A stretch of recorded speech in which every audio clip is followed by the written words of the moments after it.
Blog Talk Radio. Michiamo apura kanu apurai kaitnut neye ojirada medinde Odwirafo Kwesi Nehem Ptah Akan. Odwirafo of the Akwamu nation in North America. That means greetings to all apura kani people, meaning Africans, black people. Today is Ojira Day, Purification Day. My name is Odwirafo Kwesi Nehem Ptah Akan. Akwamuman, Amaruka, Atifi mu, Odwiraman mu, Odwirafo of the Akwamu nation in North America, within Odwiraman, the purified nation of apura kani people in the Western Hemisphere. Yet I say we thank you for tuning in to the broadcast once again.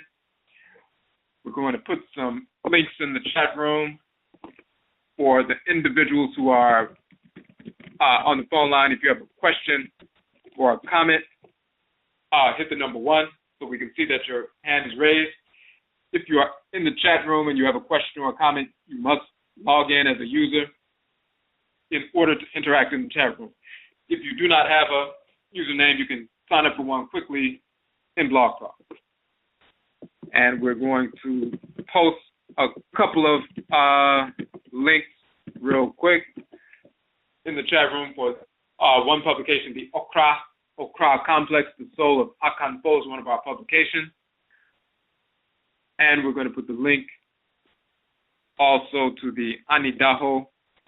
Actually, both of them you can connect to on the publications page. So we'll put that link there as well. Okay, so on the NHOMA page, the publications page, you can 2 books, the Okra Complex, the Soul of Akanfo, and you can also get to the ANIDAHO publication. And when you look on the NHOMA page, you can download the ebook versions of these 2 books for free. And of course, all of our 17 books that you see on our publications page, we have 17 books we have published to date. All 17 you can download for free at all times. We also have the soft cover versions that range between $8 and $11. You can order those as well if you would like the soft cover version. We also have a 30% off of any orders of 10 books or more. So, for example, the first 10 books is 30% off, so $66 for the first 10 books. We also have an option because people have asked us very often, what are the first books that should be studied if they are curriculum? We do have that curriculum in order on the FECU page, the list of our publications in order from beginning, starting off for anybody just starting off studying this kind of information, meaning true historical information, and information regarding ancestral religion and culture, true story, true history, and so forth, cosmology, ancestral culture, religion, politics, and so forth, starting off with the Kukutuntum, the ancestral jurisdiction, then the Ubin Sheng, and so forth. So when you look on the FECU page, the Nanasom study group page, you will see the curriculum laid out. The first 5 books in the curriculum are foundational for all of the other publications. That means all of the other 12 books, as well as 180 plus broadcasts, as well as our 60 plus articles that we've published. So that first 5 book set, Kukutuntum, the ancestral jurisdiction, Ubin Sheng, the ancestral summons, Afuraikai, the origin of the term Africa, Maranechi, divine law, love, and divine hate, and the Okra Complex, the Soul of Akanfo. Those 5 books are foundational, and therefore we have a 20% off discount for if you purchase the first 5 books in the set. So the first 5 books are discounted, and in total that's $40 for 5 books for the first 5 books. So you'll see that link on the NHOMA page for that, as well as our NHOMA monthly book subscription option for people who would like to subscribe. Simply by making a recurrent donation, you can receive 1 or more of our books per month, every month, for as long as you would like to continue the subscription. You can cancel at any time. We have 17 books out presently, so even if For example, some people will do a one book per month subscription, paying $15 a month. You have at least the next 17 months that you will receive one of our books in the mail on the same date every month. So all of that information is on the NHOMA page, as well as the links to the publication. We also have the Okwarifo self-distributor option, self-employment option, so you can become a distributor of our soft-cover publication for our people who need income to generate some income. You can purchase the books wholesale and begin to sell them retail. You're selling them independently. You would not be working for us. You simply purchase from us wholesale and sell them retail as an independent entrepreneur. So we have that option. Any one of our people can engage that process. It does not matter what your previous work history is. You can engage that process. Video dealing with the Okwarifo distributor option is on the page as well as the Okwarifo distributor information document detailing the process. So we're going to open up real quick. And for the individuals who are new to the broadcast, we have 3 broadcasts on a weekly basis. On Joda, Monday nights, we have Akanfo Nanasom, Ancient Authentic Akan Ancestral Religion. So we deal with the Akan expression of ancestral religion, specifically dealing with Akan cosmology, culture, spirituality, religious practices, philosophy, the nature and function of Nyamewa and Nyame, the Great Mother, and the Great Father, Supreme Being, with respect to us, the nature and the function of the Abosom, the forces in nature, the deities, the goddesses and gods, the spirit forces that animate creation in their relationship to us, the nature and function of the Nananom Nsamanfo, the spiritually cultivated ancestresses and ancestors of our direct blood circle and their relationship to us, the nature of the Okraa and the Krawa, the soul, the divine consciousness, the divinity that dwells in the head region, the personal divinity, the male divinity, if you are male, the female divinity, if you are female, dwelling in your head region that is assigned to you pre-incarnation to guide you throughout the course of your life. All of these different entities and the nature of ancestral community, Ebra, reincarnation, a number of different things we deal with on Akanfo, Nanasom, Ancient Authentic Akan Ancestral Religion. There's misinformation being propagated not only by individuals in the Western Hemisphere, but also individuals on the continent who are Akan, ethnically Akan, but because of infections from white culture, Christianity, Islam, white culture in general, many of these individuals have been infected. They therefore pass on an infected presentation or expression of the culture. So when you interact with such individuals, they have mixed up falsehood and foolishness from white culture, woven it into the fabric of traditional culture, and from the outside looking in, it appears that they're engaged in something traditional. But in reality, there's an infection that has taken place. So when we deal with ancient, authentic, Akan ancestral religion, we're talking about the ancestral religious practices our people have been engaged in for thousands of years that are passed on directly to us through our blood circles, from our direct blood ancestresses and ancestors. We come into the world with an ancestral religious practice because we are assigned to specific Abosom, deities, forces in nature, pre-incarnation by the Supreme Being. We are assigned to specific ancestral clans and Nsamanfo ancestresses and ancestors who are to guide us throughout the course of our life. They do not do our work for us or live our lives for us, but they give us proper, sound guidance based on divine order, based on how we are to function within our ancestral clan. These assignments are made pre-incarnation.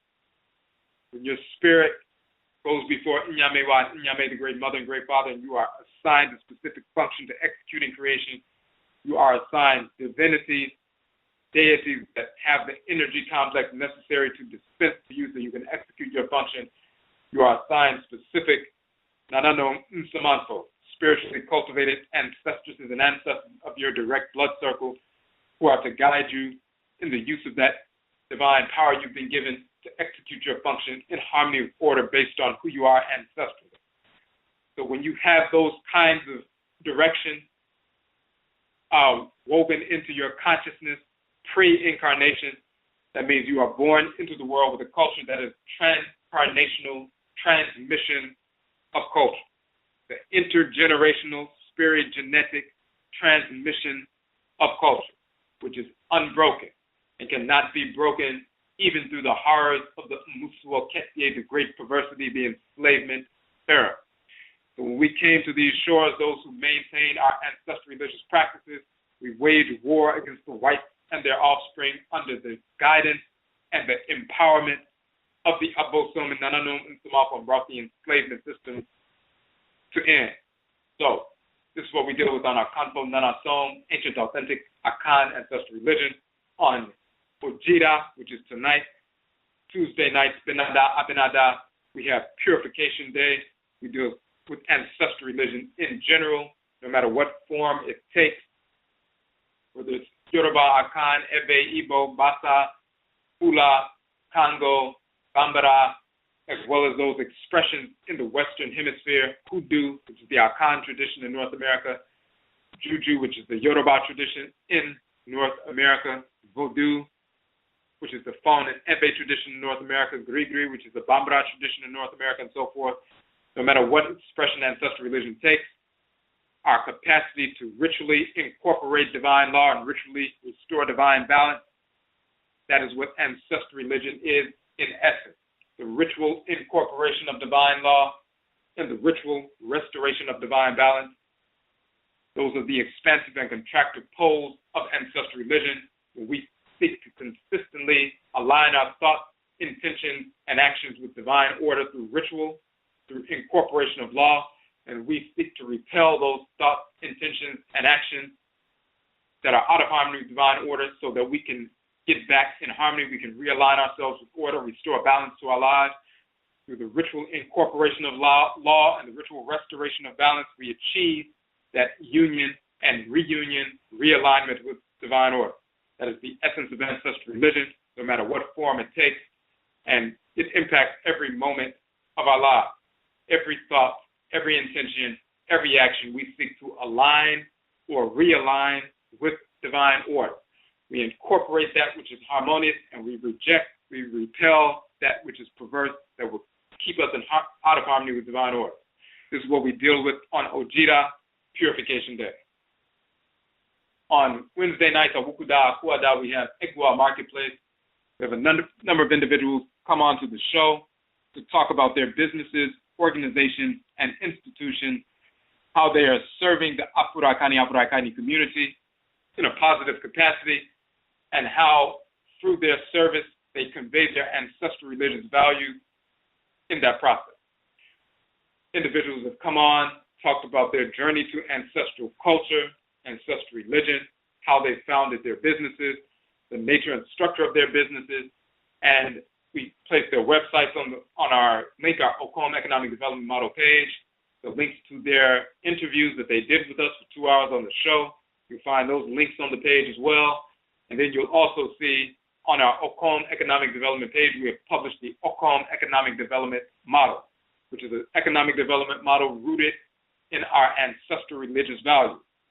Part of the process with regard to that model, and you can download that model, it's a free download, of course, that publication, is we have a strategy which states that we starve the beast and feed the pride.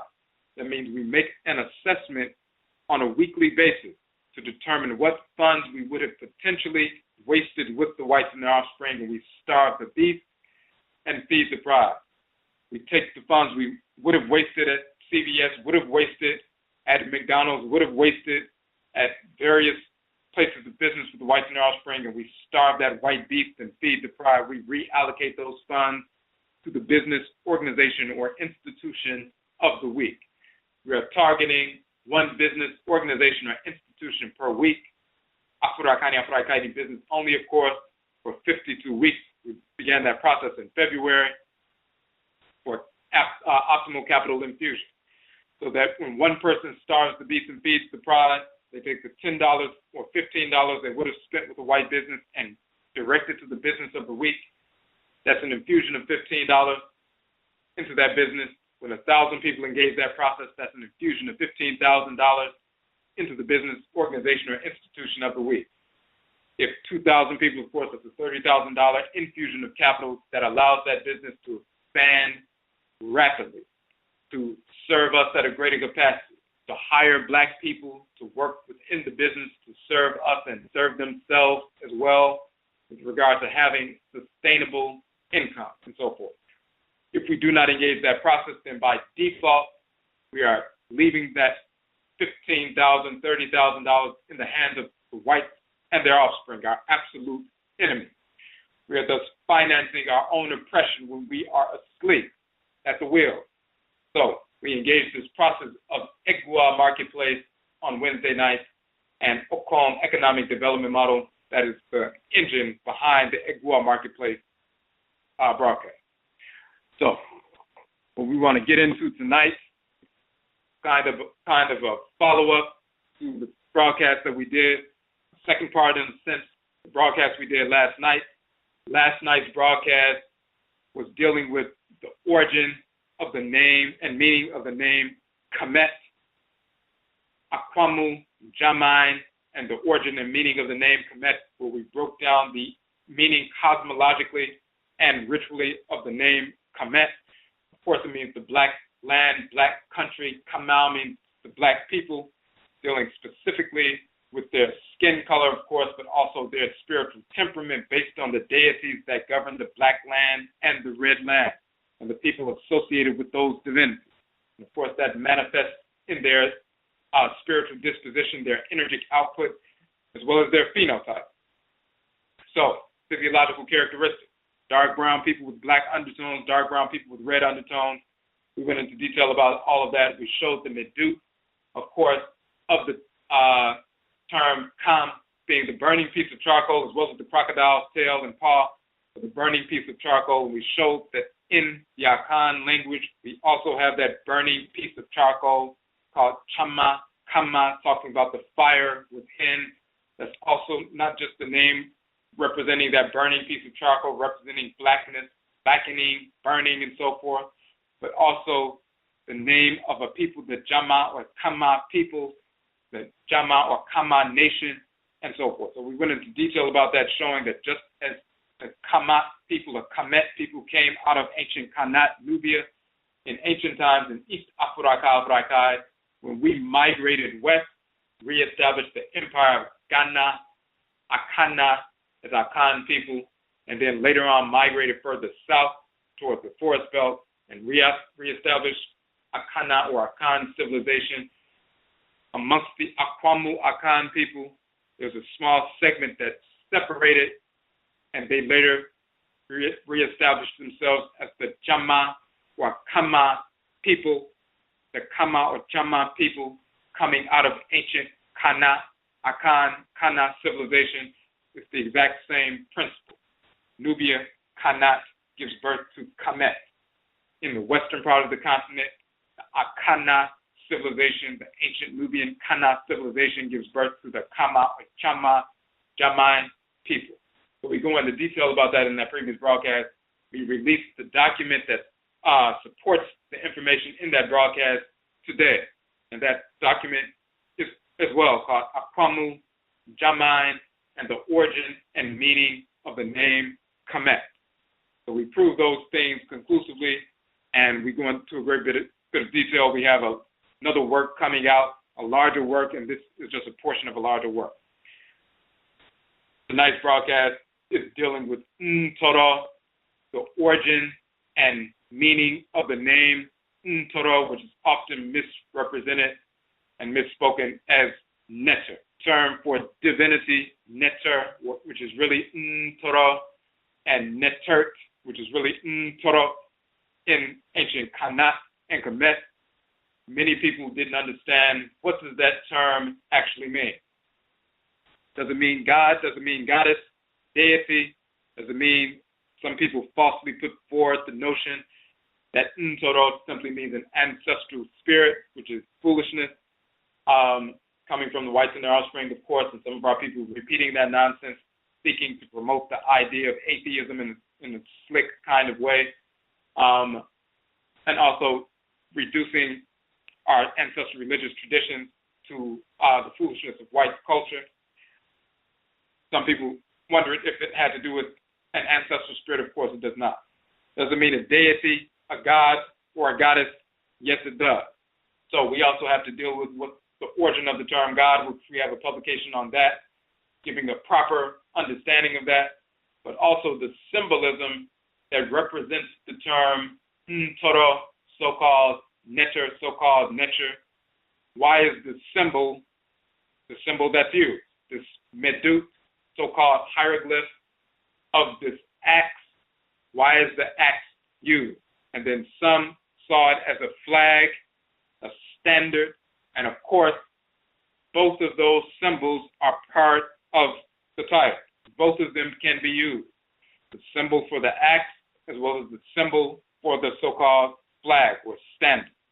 Both of them represent the same thing. So what does an axe have to do with the divinity? Some people didn't know what that symbol was. They didn't know if it was really an axe, if it was really a flag, a standard.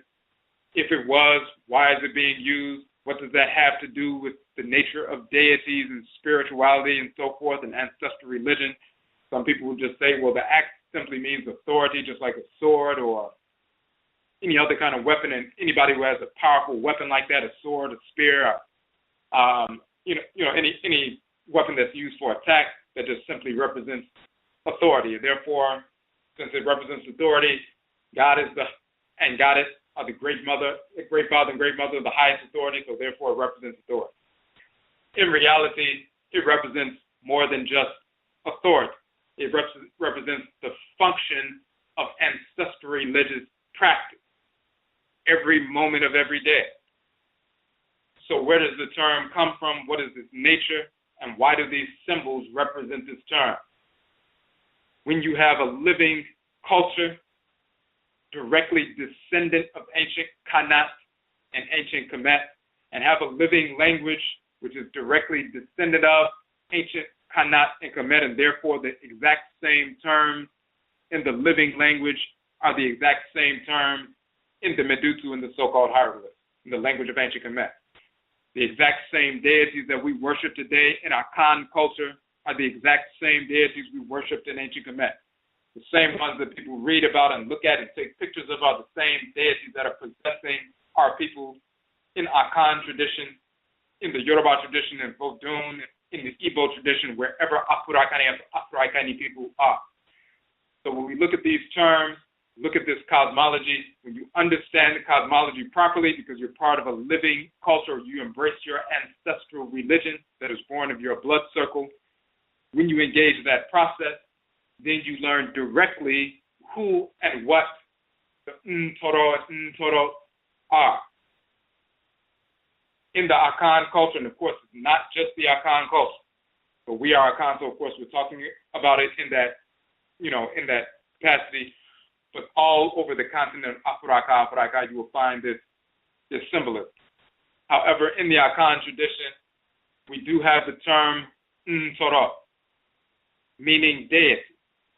We do have the representation of the deity utilizing the axe, but also that standard.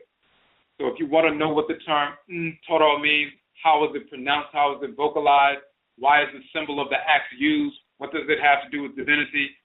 All of those elements exist, number one, in the Akan tradition and are utilized on a daily basis as part of the living culture. So it's nothing abstract, it's nothing remote, there's nothing arcane, there's nothing quote-unquote esoteric. It's part of the living culture. The culture of the Ancient Kamit and Khanit did not die. We simply migrated from east to west and continued the same culture, continued to speak the same language, use the same words, continue to invoke the same divinities, continue to evoke the same Nananom Nsamampo spiritually cultivated ancestresses and ancestors, and we continue to use the same symbol. When you look at the Adinkra symbols, the hundreds of Adinkra symbols, In the Akan tradition, you'll find many of these root symbols in the medutu of Ancient Kamit. You also find them in the Tifinagh script of the Tuareg and so forth, because we migrated through those regions, and of course we became part of those, made up those ancient populations thousands of years ago, as well as when we began to migrate after the fall of Ancient Kamit. So, of course, we carried those symbols with us. This is an unbroken tradition. And of course, we carried those same symbols into North America, and therefore when we practice the hoodoo tradition, the Akan tradition, as we've spoken about many times, we continue to have the Adinkra symbols that we maintained for hundreds of years here in America. We still have the kente cloth, we still have the Akwamu dolls and so forth. All these various aspects of Akan culture maintained wherever we migrated or were forced to migrate in the world. So, we're going to get into, first we're going to pull up the Okra complex, the soul of Akanfo, and I'll give you the direct link to the ebook version of the publication. And in fact, first we're going to put the link in the chat room real quick for that, because that has a portion of the information there. But we also are going to pull up one of our articles. We're going to pull up the link real quick. The origin of the term Abosom. So the Akan term Abosom is derived from the ancient term Bosum in Ancient Kamit, dealing with deities. So we're going to pull that up as well. Put that link in the chat room real quick. But the title of the article is The Origin of the Term Abosom in Kamit.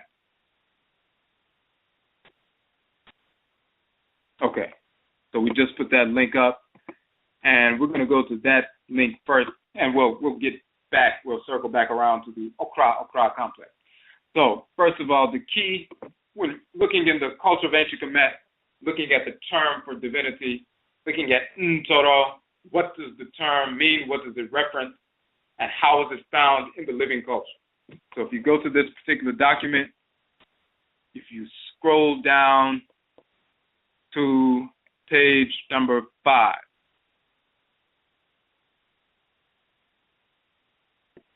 and there's a small section here. The article is talking about the name, origin of the name Abosom, which is the Akan popular term for deities, forces in nature. Abosom, as they are called, Orisha in the Vodun, in the Yoruba tradition, and Vodun in the Fon and Ebe traditions, the Vodun traditions. The deities themselves are called the Vodu. In Akan, they're called the Abosom, and so forth. But we also utilize the term in Akan as well, Ntoro and Ntoro, and we get into that portion here on page 5. So as you see, the divinity, the seated divinity, written as shown in the medutu, in the hieroglyph, a seated divinity, shrouded divinity, and then the standard or the symbol of the axe sitting in front of the divinity. That axe represents and shows as a determinative symbol that this is talking about a deity. And the same thing with the Ntoro, the goddess, the symbol of the cobra, the sacred cobra, but then you also have the symbol of that axe representing, of course, that this is talking about a divinity. So we say in the article, the term spelled NTR in the medutu means deity, God. The term spelled Ntoro means NTRT, means deity, God. These terms are often misspelled neter and netert. In our Akan culture, these terms exist with the same meaning and the vowel. The term Ntoro, N-T-O-R-O, Ntoro, in Akan is the ancient term Ntoro, which is neter, mispronounced neter. The Ntoro in Akan is also referred to as the Eja Bosom. The term Eja means father, Bosom means dead. The Eja Bosom is the father's dead. That is another term for Ntoro. simply meaning when we say Ntoro ye Abosom. The Ntoro is the Abosom, the deity that we inherit through our patriclan, through the agency of our father. Of course, the DNA of our father. So your father's sperm cell carries DNA like the Y chromosomal DNA. Your characteristics are influenced by that. But the spiritual force that animates that sperm cell. In our Akan culture, the patriclan divinity that has protected our people for thousands of years. So that patriclan divinity energy is carried within our cells, including our sperm cells and so forth. So then when we have children, we give birth, produce, beget, and give birth to children. We pass on not only the genetic material, the Y chromosomal DNA and so forth, but also that sperm cell becomes a magnet for the divinity that governs the patriclan, that we inherit this deity, our relationship with this deity by blood, directly from the Supreme Being through the agency of our ancestresses and ancestors who were first assigned to this divinity thousands of years ago. And every time we have children, because of the nature of our DNA, because of our relationship with that divinity, because the divinity first possessed our people, once that spirit possession took place, the spirit entering into the bodies of our people, the energy transforming our cells and making them resonate at a different frequency that's in harmony with the divinity, that transformed our blood cells, that transformed our structures, our physiological structures, in the sense that we become magnets for that force of nature to possess us wherever we are, because we resonate and reverberate at the frequency of that divinity. So we pass that on. We pass those characteristics on genetically and spiritually. So we inherit these divinities, first assigned by the Supreme Being pre-incarnation, but when they enter into our families, our blood circles, we inherit them. So that's why the Ntoro is also called by a descriptive title, the Abosom, the divinity passed on through the patriclan inheritance. At the same time, on the mother's side, we have the Ntong or Ntoro, which in Kemet is Ntoro, Netert, mispronounced Netert, but Ntoro in Akan, also called the Abosom. Abusia means the matriclan family, the Abosom of the matriclan. So you have the matriclan divinity inherited by blood through your mother's going all the way back. This ovum cell is a cell that carries the mitochondrial DNA, the genetic material from the mother, but the spiritual force that animates the ovum cell is the divinity. That divinity, that deity, that matriclan divinity that has protected our matriclan ancestresses and ancestors for thousands of years, going back to the first time that divinity was assigned to us by the Supreme Being, and therefore possessed our people through spirit possession during ritual. And once those spirit possessions first took place and they continue to take place, then the energy of that Abosom moves through the body of the people, transforms their bodies, transforms their DNA, so to speak, to the extent that they become magnets for that spiritual force to possess the people, take up residence in their physical bodies ritually for a limited, specific amount of time during ritual, so that our people can communicate with these forces in nature and realign ourselves with the forces in nature, the forces of divine order. So we have an Abosom or Ntoro. We have the Abosom, the father's divinity, the Ntoro. So we have the Neter and Netert, the Ntoro and Ntoro, and so forth in the Akan tradition. Of course, the general term, they'll just say God or Goddess for Neter and Netert and so forth. We show in here the Musut Ntoro, which is the Bosom Ntoro or Ntoro Bosom. We show that in the language of Kemet, and we show a few other things. So we just wanted you to see those specific visuals there. What we're going to do next is we're going to go to the Okraa complex, the soul of Akanfo. And if you go down if you go down to page 35 or 36, again, we talk about the Abosom, the matriclan divinity, which is also the Ntoro or Ntoro Bosom, the matriclan divinity that we inherit through our mother's clan, and then the Ntoro, the Bosom, the patriclan divinity that we inherit through our father's patriclan. So we go into that detailed information, and we also show images of the 12 patriclan divinities, the 7 matriclan divinities, their manifestations. We have that in Akan culture, the 7 matriclan divinities, 12 patriclan divinities. In Ancient Kamit, we show images of those 7 female divinities and those 12 male divinities. The exact same numbers for the matriclan divinities and the patriclan divinities in Ancient Kamit, in the ritual, in the Pert Imheru, as well as the Shat Imduat, the book of the so-called spirit realm or underworld and so forth. And then we show another representation of the 7 Het Heru, which are the 7 matriclan divinities. Now, we just want to, so we show that to show that the term exists in the Akan language. Now, why is there an act associated with this term? What does that have to do with spirituality? What does it have to do with the divinity? What does an act have to do with beyond just authority? When we look in the Akan tradition, we find that it's prominent, and the cosmology is what gives birth to this notion of an act representing deity, male and female deity. When you see the symbol of the seated deity and then the act in front of it, in front of him or her, what does that have to do with it? The cosmology gives birth to it. So first we deal with the notion of prayer.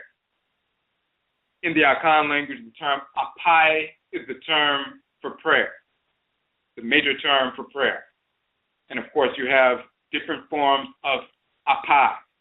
But the root term pai means to split or to cleave. Like if you have an axe and you split a tree, that's pai. You just split or cleave the tree in half.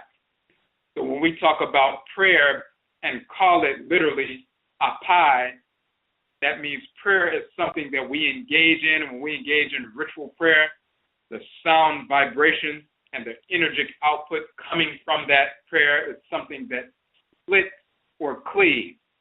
There's a split or an incision that is created within creation, opening a gateway to the spirit realm.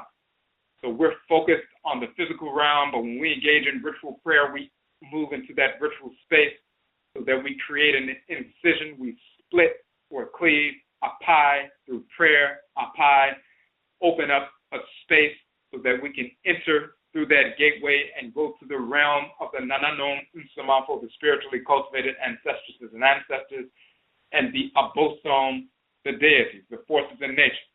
So prayer itself is a splitting or a cleaving. That's the first understanding and recognition of this notion of an act having something to do with the spirit realm. Now when we look at the nature of the divinity, our communication with the divinity, our interaction with the divinity. How did we first interact with the divinity? We talk about interaction with them. We deal with their direct interaction with us, and the most direct interaction with us, possession. That means the spirit of a divinity, for example, the Abosom animating the sun, the Abosom animating the moon, the Abosom animating mountainous regions, the Abosom animating the river, the Abosom animating fire and so forth. Those spirits take up residence in our physical bodies, possess us. The spirit comes down upon the person, alights upon the person, takes up residence in the physical body of the person, engages spirit possession. So now that spirit is operating through the physical body of the individual and communicates directly with the people. Now the force that is animating the sun is now taking up a residence in the physical body of the person so they can bring that kind of energy and direction and power and protection directly to the community. A spirit operating through a physical vehicle. When the spirit comes down upon the person, the spirit enters into the physical realm and penetrates and cleaves and makes that incision and enters into the physical realm and physical body of the individual. And of course, when they're operating through the individuals, now the spirit and the spirit's energy, the divinity's energy, the Abosom's energy, has also entered into the community in a more profound way. Of course, the energy of the divinities are always present, but then that intense communication, spirit possession, direct movement and influence, that's a more intense experience. So when they enter into the physical body of the person, that's a splitting, that's a cleaving, and they take up residence. They enter into that space that they've opened up, that incision they've opened up. They enter into the physical realm and alight upon the person.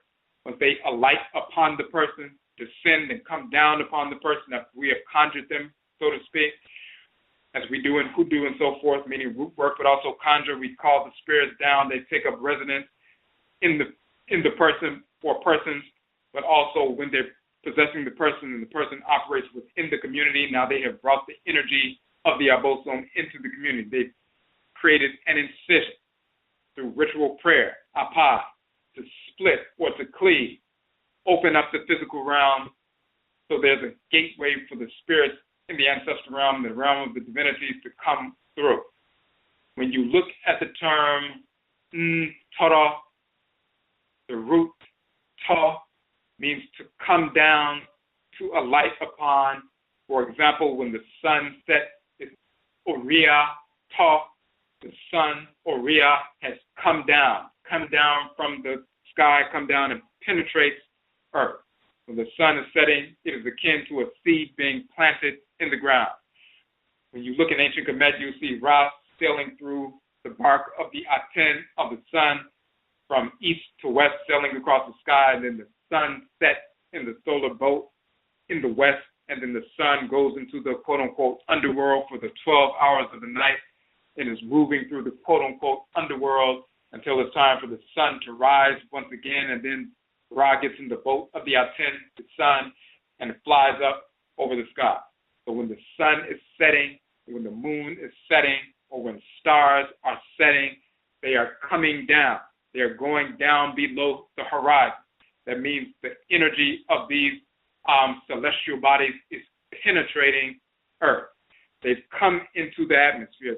There's a cleaving that's taking place, a splitting that's taking place. The energy of these celestial bodies penetrating the atmosphere and coming down upon the creation and, of course, upon the people's spiritually. So this is what's taking place, and this is why you have Uriya Ta, which is the sun, Uriya Ta, or Ntoro, coming down, penetrating, cleaving. So when you look at Ntoro, you're talking about a spiritual force that comes from the heavenly regions or the non-physical regions and comes down upon the people. Ta, to come down. And when they come down, it's a penetration. It is like an axe falling down. Axes, of course, the only way you utilize an axe, you don't throw the axe up. It's always about a downward motion coming down to cleave and split and open something up. If you look in the Akan tradition, if you look in the Akan language, there's a term, ekuma, the root eku, meaning to cut, ekuma, that which cuts, talking about the term literally for axe. And of course, if you look in the Ancient Kamit, the term aku also means axe. But the akuma is an axe in the Akan tradition. There are a number of Neolithic, meaning New Stone Age, stone axes, axe heads that can be found all over Ghana and different parts of the continent of Africa. Axe heads as well as spearheads, but these axe heads that are found in the soil, very often when it rains and so forth, some of the soil is washed away, and these Neolithic or Stone Age axe heads that have been buried in the soil for thousands of years, they manifest after rainfall because the soil begins to wash away. The people in the Akan tradition call these axes that were used by our ancestresses and ancestors thousands of years ago, but what they call these axes, they call them Onyame Akuma, or God's axes. And of course, Nyamewa Akuma, goddesses' axes, they're called the supreme being axes. They're also called Soraman Ba, meaning thunder stone, because when it rains and thunders and lightning and the lightning strikes, sometimes the lightning will come down and split a tree in half. A cleaving will take place, and it will split a tree in half. When the tree is split in half, then people will find these stone axe heads at the base of the tree. Or when it rains and so forth, the soil is washed away, they will find these stone axes in the soil. And they know, number one, they came from the ancestresses and ancestors that were using these thousands and thousands of years ago. They were sacred because they got the technology of how to utilize them from the Abosom. So our people have always considered these ancient axe heads that they continuously come across as sacred, coming from the Abosom, coming from the sky, so to speak, just like the stars setting, these axes falling from the sky during thunderstorms, through the lightning, splitting the trees, and the axe head is found there, and so forth. They're called Nyame Akuma, God's axes, Nyamewa Akuma, goddesses' axes, the supreme being's axes, and so forth, and they come down and they split. So what they do with these axe heads is that, number one, they are placed in the shrine called the Nyame Dria, which is the great supreme being, Dria, or tree. So in Akan compounds, you will find a tall, trunk of a tree or a stick, very thick stick with the three-pronged branches on the top. And inside that three-pronged branch, a vessel will be placed with the ritual items placed in the vessel. It's called Nyame Dria, the great god's Dria, or the great god's tree. And in the vessel, of course, ritual implements, things used to cleanse the head and the spirit of the people, is placed in the front of traditional homes in the Akan tradition. One of the sacred implements within that sacred vessel, that shrine for Nyame, is one of those Neolithic kelps, or the Neolithic axes, stone heads, and so forth, stone axe heads. You will also find in the shrines of the Deity, the shrines of the Abosom, all over the continent, wherever people are engaged in ancestral religious practice.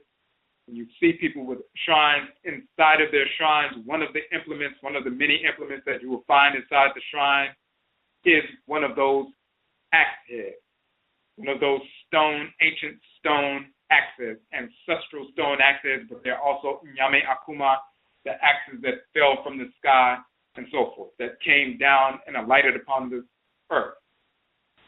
In the shrines of the NHOMA and Sumafo, you will find these axe heads as well. So what we have here is the association of the axe with the supreme being, Nyame, the association, and Nyamewa, the association with the axe with all of the deities. Because in every shrine of the various deities, you will find these axes inside of the brass pan that makes up the shrine, or what other kind of vessel they may use to make up the shrine. Different sacred elements that are placed in it. One of the sacred elements is that axe head. So in our Akan culture, you have the Ntoro, the divinity, and associated with the divinity is the specific axe head. Now, there's another piece that's connected to that. When the Abosom possess people, and when you see the Abosom possessed, when ritual drumming takes place, ritual song, ritual dance, and so forth, people begin to move and the spirits come down upon the people. When the spirits come down upon the people, very often what the first thing the spirit will do once they get inside the body of the person, they will direct the person to give them their necklace or their specific chain to put around their neck to show this is the divinity. They would direct them to put chiril, or that white clay powder on the face of the person, or sometimes it may be a different substance to show that this divinity is manifest. But they will also invariably grab an axe or a stick in the form of an axe, the so-called hunting stick that takes the form of an axe. And when you see them take the form, that hunting stick, and carry it around when they're possessed, and this is the deity operating through the physical body of the person. When they operate through the physical body of the person, then they immediately go and grab that axe, sometimes a curved sword, but either a curved sword and axe, but then very often that stick in the form of an axe. What are you looking at when you see a deity possessing someone? The person's not in control. As we said previously when we talked about spirit possession, it's very akin to if you're driving a car and then someone gets in your car and you get out of the front seat, you get in the back seat. They get in the front seat and they take the wheel and they begin to drive. You're in the back seat, you're still in the same vehicle, you're still in the same vessel, you can see where they're going, you can see the direction that they're going, but even though you're in the same vehicle, you are in the back seat now, you are just a spectator, you are not in control of the direction that the vehicle is going. The person who is at the wheel is in control. Both of you are taking up residence in the same vehicle or vessel or body. And this is the same thing that is taking place when people become possessed by the Abosom and NHOMA and Samantha. The divinity gets inside the body of the person. They are at the quote-unquote steering wheel. They're in the driving position, and the person is in the quote-unquote back seat. So when you see possession take place and the spirit enters the body of the person, the spirit, the Abosom, is operating. They walk over and they seek out and direct the people to give them their axe or give them their hunting stick, which is in the form of the axe. Now they pick it up and they engage either in ritual dance or moving around to communicate with the people, to heal people, to admonish, to teach, to guide, to infuse people with energy and so forth. When you see a deity walking around with the axe, what you are seeing is a representation of what was written on the walls in Ancient Kamit and Khanit. You see the seated figure, the deity, which is a spirit, and then you see the axe in front of the deity together. That representation comes from experience. It wasn't something that was created first, and then we started imitating it. It comes from experience. The Abosom will grab their axe, and they will wield that axe, or wield that hunting stick in the form of an axe, or wield that curved sword. And as they wield that instrument, they send out their energy. No different than someone projecting energy with an electronic device and projecting energy with it. When they take an implement like that and move the implement around in the air and so forth, they are wielding their energy, harnessing the energy, but wielding the energy and projecting it out to the people who are congregated. But the key here is that when you see that spirit possessed and they grab that axe and dance invariably, and we've been doing this for thousands of years, up until today, you go to an Akan ritual and so forth, you will see the deity possessed and grab that axe and begin to dance around and walk around with that axe, or with that hunting stick in the form of an axe. You are witnessing the living culture jump right off of the walls of Ancient Kamit and manifest right where we are. And that took place in Ancient Kamit, but it also takes place right here in North America. Not talking about people who've gone to Ghana and brought a tradition back. We're talking about in the traditions of Hoodoo, where people continue to practice ancestral religion and culture. And the Abosom have directed people to go and get those hunting sticks in the form of an axe and place them on the shrine. They've gone and told people to get those stones in the form of axes and place them within the vessel on the shrine. So right here in North America, we have that representation of the stone axe, the Nyame Akuma, in the shrine. We have the actual hunting stick in the form of an axe on the shrine. Prior to our people studying Egyptology and chematology and learning about Ancient Kamit and all of that, this was already taking place because it's part of our ancestral culture. So when you look at the term Ntoro, from the root ta, meaning to fall down, to come down, to alight, to descend upon. The Oriya, Ta, the sun setting, the divine fiery energy coming down, descending, and penetrating and going into the earth. The Deity operating through the star, coming down and penetrating as when the stars set and go across the horizon, setting upon the horizon and so forth. When the moon is setting and so forth, the spiritual forces in the celestial sphere coming to earth, making that incision, penetrating the earth's atmosphere, going down within the earth, engaged in possession. The same thing when the divinity comes down and penetrates and takes up residence upon the head of an individual and enters into the physical body, engages in possession. That's Ta or Tara, the Ntoro. This is the nature of the divinity coming down. When you look at the axe, of course, the axe comes down to split, to cleave. And when the axe comes down to split or cleave, it's the same thing as apai, which means to split or to cleave, opening up an incision, a gateway to enter into the spirit realm. It's all about ritual practice. It's all about experience. So this is the nature of that term. So then when you have the term Ntoro and Akan, the root is talk, meaning to come down, to alight, descend upon, and so forth, which is the general meaning of the term, but this is why it's also the term for deity, Ntoro and Ntoro. You also have, in the language of Ancient Kamit, the term Ntoro, Toro, the root Ta or Toro, meaning to revere, to worship, and so forth. But what does to revere or worship actually mean? When you look at what the medutu, the actual hieroglyphic symbols are representing, for example, the determinative symbol, you have the symbol for the T, the T symbol, the symbol for the R, the R symbol, the symbol for the N, the wavy line that represents the water line, but the electromagnetic wave. So you have Ntoro, but then you have Toro, the root, and you have the symbol of the human figure with his hands up, provoking the energy of the divinity. Or sometimes bent over with the hands towards the ground, provoking the energy of the divinity. So they'll say, well, the man with his hands up, provoking the energy with his hands up in the sky towards the divinities and so forth.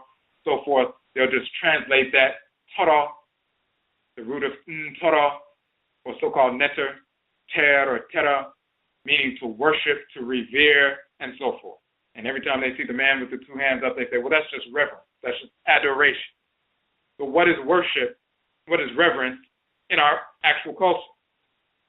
It's not just adoration. We're not just praising the divinity, singing their praises and saying, I love you, I love you, I love you. That's not what worship is. That's not what it is at all. Even if you talk about word shipping or shipping your words or shipping your worth, words are collections of vibrations. So when you ship your words, you are shipping or sending a collection of vibrations, vibrational energy, power. Someone sings at a certain pitch, the sound vibrations can break a glass. So you're sending sound vibrations, which is a sending of power. When we speak the names of the divinities through ritual prayer or through chant or ritual song, we are sending out sound vibrations to provoke the energy of the divinity. And when we provoke their energy, then we receive a response. It's just like pushing someone, and then you receive a response because their energy comes back towards you. But if you push or provoke the Abosom, just like a child provokes the mother by suckling the breast and then provokes a response, which is the pulling of the milk out of the breast and so forth. When we engage in ritual song, ritual dance, ritual prayer, we provoke and send out that energy, word ship or ship our words, ship our energy, ship our vibrations, then those vibrations of our energy, of our spirit bodies are sent out. They provoke the energy of the forces in nature, and then there's a response. That response is provocatory for us as well. So they send their energy to us and provoke us as well. So when you look at the image of the man with his two hands up, with the palms facing the stars or the sun or the divinities and so forth, what he's doing is pushing or provoking or sending his energy, to provoke a response from the Abosom. That's what quote-unquote worship or reverence or adoration is. We are aligning with the forces in nature, provoking their energy. If you see the man bent over and his hands are directed towards the ground and so forth, talking about reverence, it's not just adoration of Mother Earth. The deities don't need us to adore them. They're not vain, they're not children, they're not immature, they don't need someone to say, I love you, or else they're going to fall apart. That's not what's happening. When we communicate with the divinities, we show our love or law for them by aligning ourselves with divine order. That's how we express our law, or quote-unquote love, because love and law is the same word. That's how we express our law or love to the divinities, by aligning with them, because they are spirits of divine order, and so are we. So we provoke the energy of the Abosom, and that provocation is reverence, is worship, and so forth. So when you see the term Ntoro, the root of Ntoro, so-called Neter, but Ntoro, meaning reverence and so forth, is provoking the energy of the Abosom so that they can come down, so the spirits can come down, alight upon us, take up residence within us, possess, and communicate. So when you see reverence as the definition for Ntoro or Ntoro, what you're talking about is the exact same definition in the Akan tradition. Ntoro, talking about the divinity itself, talking about the provocation of the divinity so the divinity can come down and alight upon us. When you look at the breakdown of the actual term and the energetic properties of the term, you can understand the nature of these divinities. The root, the wavy line that's written in the medutu, is that primordial energy of Nun and Nunet, primordial energy from which Ra and Ra'et are born, the creator and creatress are born. So in order to have anything, you first must have that primordial energy. Is the first part. Then you have the T. The T is something that concretizes in the language of Kemet, and also is for the feminine, which is concretizes things. So just like the upper half of the calabash, you look at that symbol for the T, it's the Et symbol that feminizes, just like Ra, and you have Ra'et. Ka, you have Ka'et. Amin, you have Aminet. Of course, in English, you have John and Janet, and Sean and Shawnette, Anton and Antoinette, because they received that device from our ancient language.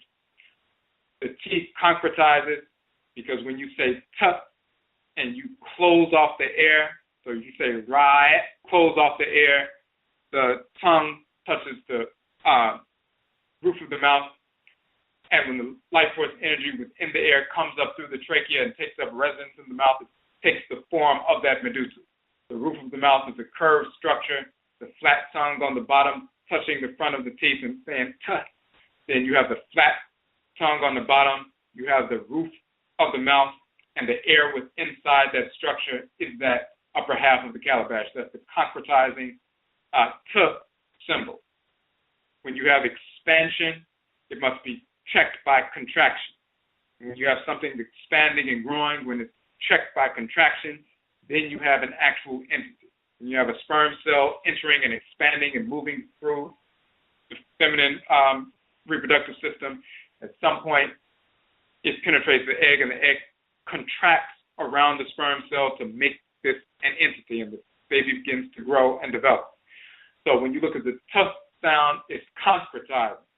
It puts brakes on the expansion. So you have the sound, the sound vibrations of primordial energy, and then you have the T, which concretizes it and makes it a thing. And then you have the Ra sound, the rolling energy, the rolling expansive energy, the energy of Ra and Ra'et. So Ntoro is this primordial energy, the T sound that concretizes it. You have an entity that has the capacity for Ra, expansive power. Ntoro and Ntoro, so-called Neter and Neter. And we went into some detail about that in the NA, the sounds of the Abosom, the nature of their birth name, so we don't have to go into too much detail about that. In this section, we just wanted to show that when you look at the components of the name, You must have primordial energy at the base of anything created. It must be concretized into its own entity. So you have the N and the T contains that primordial energy, and then you have the R sound, which is the capacity for that primordial N energy to become rapid and expansive and rolling and radiant, which is the Ntoro, the release of that energy.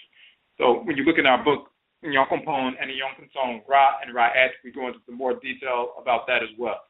But the key here is, before we get on the phone line, and if you have a question or a comment on the phone line, you can hit the number 1.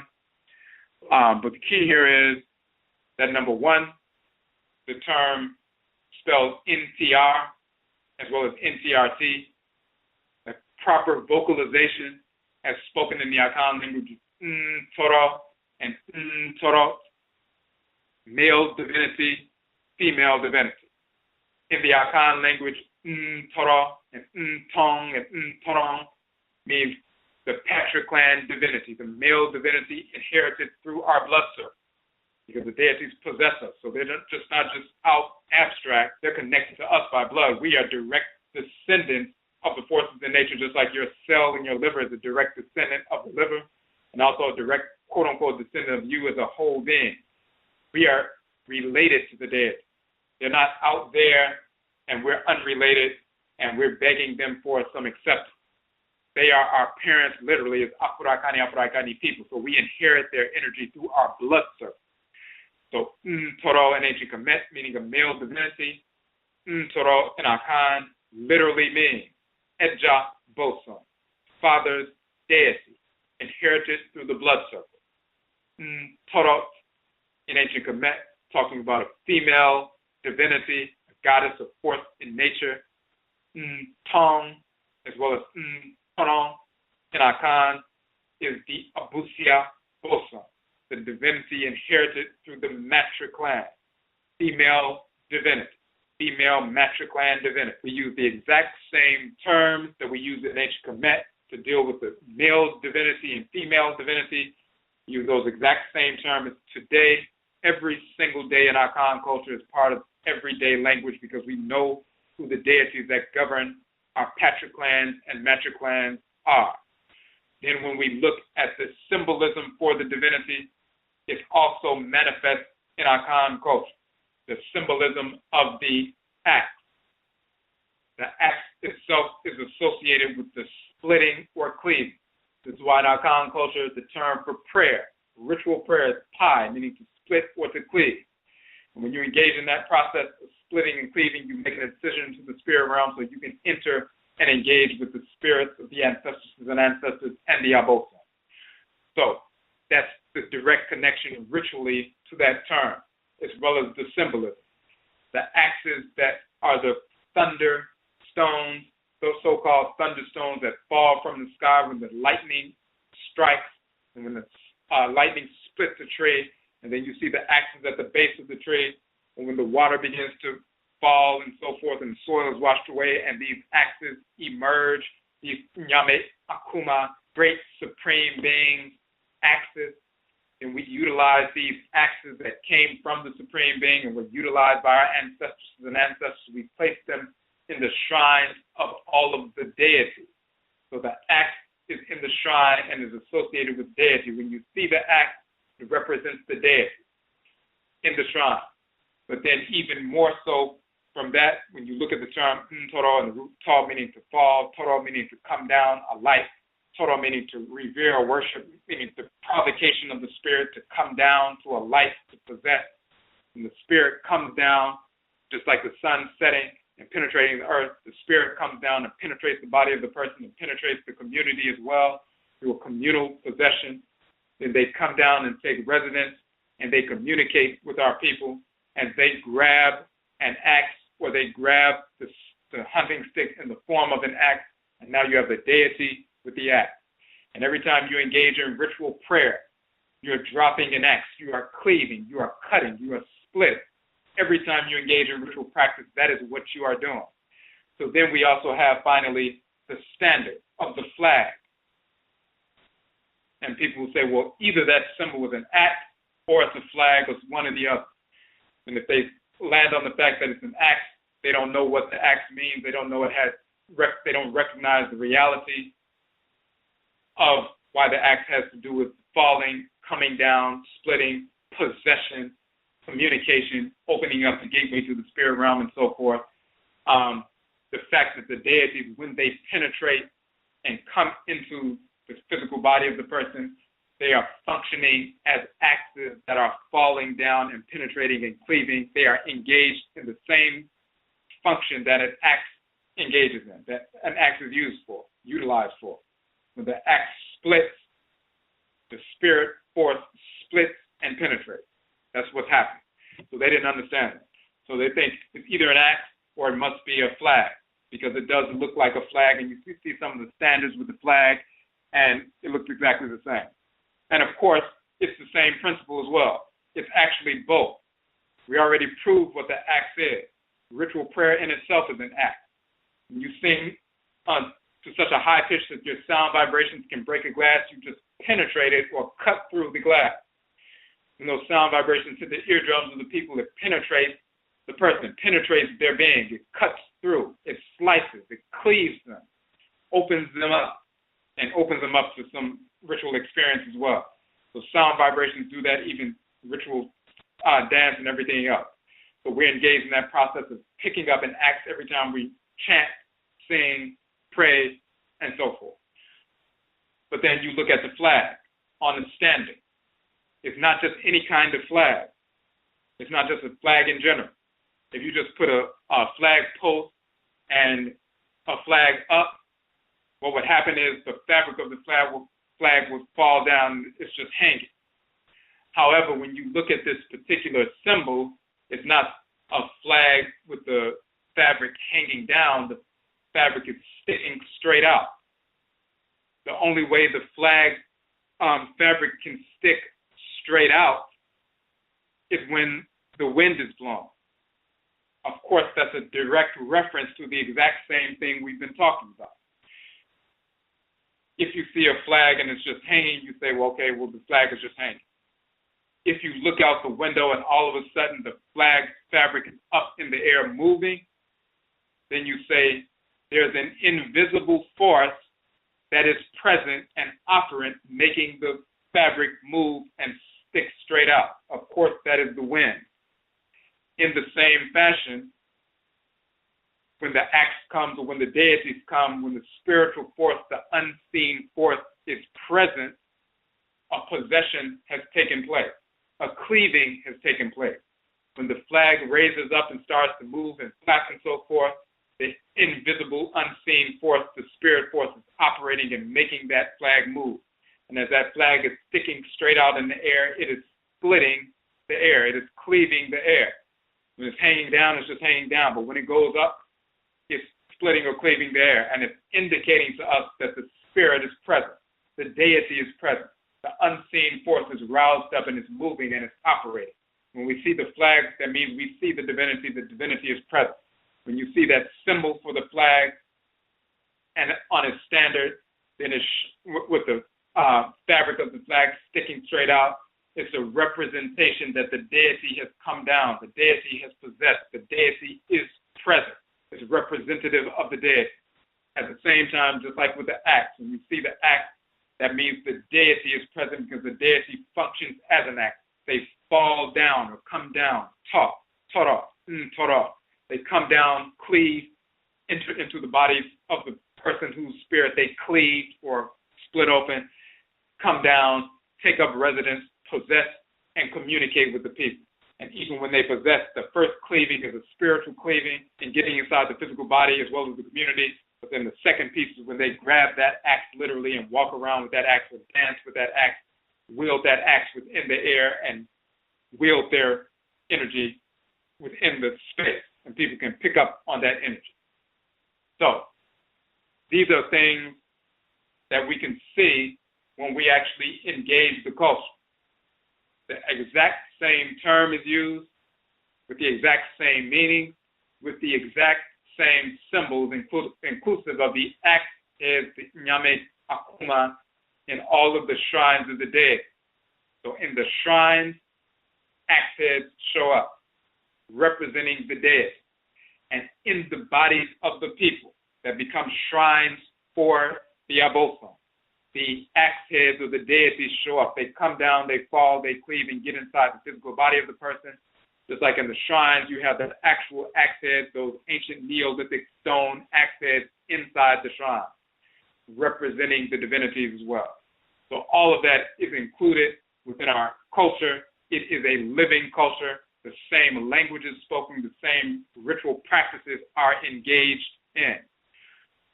When we understand cosmology, because we actually practice the culture, we can easily understand these things and recognize these things and point this information out. When we imitate the idiocy of the whites and their offspring, we simply repeat the stupidity of the whites and their offspring and start talking about nonsense like the deities are just deified ancestors, which is foolish. Only people who are not really engaged in culture would say some stupidity like that. When you actually deal with the deities and become possessed by them and communicate with them, and your children communicate with them, and people in your family and people connected to you communicate with them, you know the differences between the spirits of the Abosom, which are forces in nature, and spirits of deceased human beings. And there is no comparison with regards to power and function between a deity and a human being. But when people are not engaged in the culture, they fall on the idiocy of the whites and offspring who seek to deny that deities actually exist, because politically they recognize that if we pay attention to the forces in nature, the forces of divine order, we will not seek to follow our enemies, the whites and offspring, who are inferior. We would seek to follow the direction of the divinity. And when they direct us to execute our enemies, then we will execute our enemies. And that took place thousands of years ago. That took place hundreds of years ago right here in America. This is what brought the end of enslavement. We listened to the divinity who guided us and empowered us to kill the so-called slave masters, burn down their plantations, massacre them. The whites and offspring are always seeking to rid us of the notion of the reality of the understanding that deities exist. They're always trying to seek some way, whether they're promoting the idiocy of monotheism, try to eradicate all of the gods and goddesses intellectually and try to make us embrace that nonsense, or if they're promoting the idiocy of atheism, trying to say there's no such thing as a supreme being and creation itself is the supreme being, and the deities are just anthropomorphized aspects of creation. That is pure stupidity. That's when you have the whites and their offspring promoting propaganda to control the minds of our people and brainwash Negroes who believe that they're intelligent, but they're really just brainwashed Negroes aping our enemies, aping the idiocy of our enemies. It also proves that they have no connection, no currency with the actual Abosom. And it doesn't just mean the individuals here in the Western Hemisphere. You have individuals on the continent of Africa who have been infected by Islam and Christianity for hundreds of years in certain places. And they have brought that ignorance into the practice of ancestral religion, woven that nonsense in, and you have some of those Negroes repeating what the white Christians, white Muslims, and white anthropologists and white professors and so forth that have influenced them over the past 100 to 200 plus years, with the idiocy of monotheism, the idiocy of we're just dealing with deified ancestors, and that's all the deities are. This is coming from the whites and their offspring. And our people are repeating that nonsense. And when they repeat that nonsense over a couple of generations, it appears that it's part of the traditional culture, which, of course, it is not. So you'll always find some brainwashed Negroes repeating that nonsense, but you also find people who are actually really engaged in the culture who know what they're talking about. So we have a living culture. And when we embrace that living culture, all of these terms that you will find in Ancient Kamit, all of the various divinities, the different divisions of our spirit, all of them exist, for example, in the Akan language and various other languages across the continent. This is a living culture. So we're going to get to the phone lines right quick. Okay, Michio on the phone line, number 2843. You had a question or a comment? Makia Odwirafo, This is Audrey Ansa down in New Orleans, and I would like to make a comment on two things that you talked about last night and something that you've talked about tonight. Okay. Last night you spoke of Kemet and you spoke of the Akan culture, and you related it, the beginning of Kemet, to the alligator, which is an Akan symbol, and the head and the tail, the color of it, how it relates to Asar. I mean, all of that, it was just mind-boggling, and it makes so much sense. You talked about the coal and the symbolization of that. You also talked about the climbing plant. I didn't get the gist of that, and I just want to know if you could briefly go back over that and explain the symbolization of that, because I noted in a lot of the pictures of Ancient Kamit, you do see a lot of the climbing plants on some of the drawings, but I never made any relevance to it. And the other thing was, you talk about the axe. As a child, I remember my grandmother telling stories about the use of the axe. And one of the stories that she would tell us is that if coming from North Mississippi, we used to experience a lot of tornadoes. And one of the stories that she would say would be whenever they saw a storm coming or a tornado, they would take an axe and put it in the ground. And I think, if I remember correctly, this was to keep the tornado away and to, because they live in such shanty little houses, so their houses and things wouldn't be destroyed. I mean, she used to tell a lot of stories there, and when I heard you say that, I'm thinking, wow, I wonder if there's any relevance to this axe and the way they use the axe, or what the story is, that one of the stories that she told us. Oh, definitely. I appreciate you bringing that out.